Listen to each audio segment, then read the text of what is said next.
شام کے 4 بج چکے تھے۔ میں انکل کے پاس ان کی دیہڑی کے 600 روپے لے کر گیا اور آواز دی، انکل آپ کا ڈیوٹی ٹائم پورا ہو چکا ہے۔ انہوں نے میری طرف دیکھا۔ اس شدید سردی میں بھی ان کے چہرے سے پسینے کی بوندیں ٹپک رہی تھی۔ انہوں نے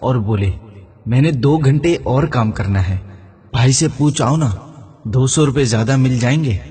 میں نے حامی بھر لی اور وہ پھر سے کام میں مصروف ہو گئے۔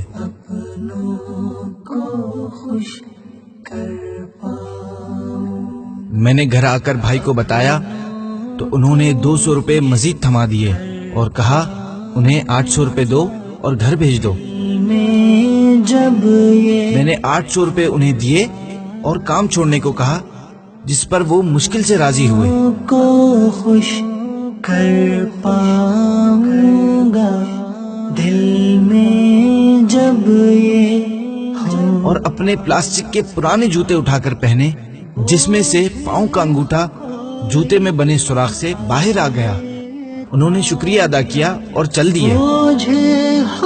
ان کے چہرے پر سخت تھکاوٹ کے باوجود فاتحانہ چمک سی تھی، جس نے مجھے تجسس میں ڈال دیا۔ انہوں نے نیچے دیکھا، کچھ سوچا اور زیر لب مسکرائے، جس سے میرے تجسس میں اور اضافہ ہو گیا۔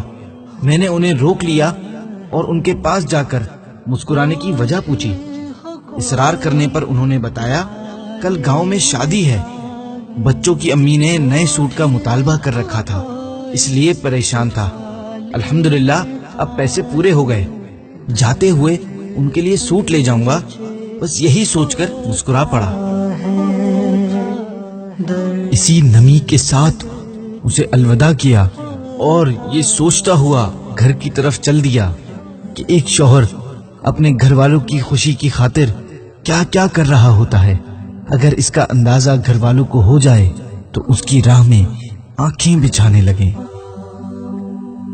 امت پر مہربان آقا صلی اللہ علیہ وآلہ وسلم کا خوبصورت فرمان، اللہ پاک اس عورت پر نظر رحمت نہیں فرماتا جو اپنے شوہر کا شکر ادا نہیں کرتی، حالانکہ وہ اپنے شوہر سے بے نیاز بھی نہیں۔